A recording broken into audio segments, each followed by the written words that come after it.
You've obviously been in this spot before. How much does that help going into tomorrow? A lot. You know, just to be able to have the experience of pitching in this ballpark. You know, the crowds, the really the atmosphere is what consumes a lot of people.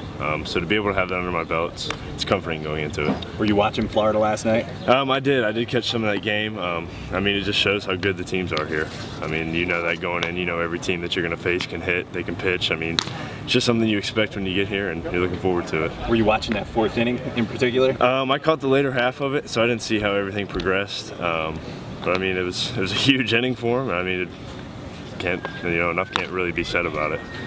What can you say about it? I mean, they scored 11 runs. I mean, doesn't that show how potent that team is? Yeah, I mean, they can swing it. You know, like I said, you know that going in, and you know they've been a good offense all year. It's something that they, really take pride in. You know, they're good hitters. They're gonna make you, be in the zone. They're gonna hit good pitches, and I mean, it's something going into it. So you just got to stay to your game and make quality pitches. How's their lineup compared to maybe Miami that you face this year? Probably the best lineup you would face. Right. Pretty similar at all, or?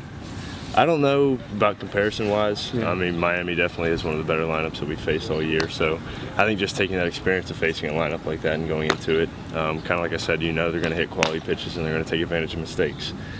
So really the key is to limit those mistakes and try and get quick outs as you can. When Arizona did win this in 12 with limited pitching staff, they had one guy through 2 complete games. Obviously, you've thrown a complete game in this thing. How much would that help in this situation? I mean, just to eat innings up. I think it'd be huge for us solely for that point, to eat innings and kind of save our arms. This tournament can be grueling.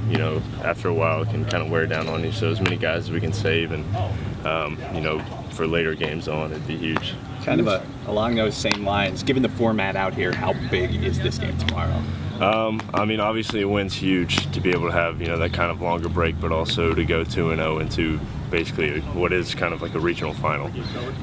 So I mean, it's a really big game. The first one was just as big. So I mean, every game out here, you obviously want to go out there and win, take care of business. So I mean, it's just a matter of fact of playing our game, doing what we've been doing, staying loose, and having a good time out there. You said that the key to pitching in big games is to treat them like regular games and not. I mean, how challenging is that? Challenging to do, given the stakes and the surroundings when you get out there? It's definitely harder to do here than per se a regional or super regional, solely because, like I said earlier, the atmosphere. The fans here are really good baseball fans. They get in the game, and you're not used to playing in front of 25,000 people. But I think it makes it fun. It just shows how much momentum goes into a game. So it's a fact of being able to keep momentum and try and make pitches.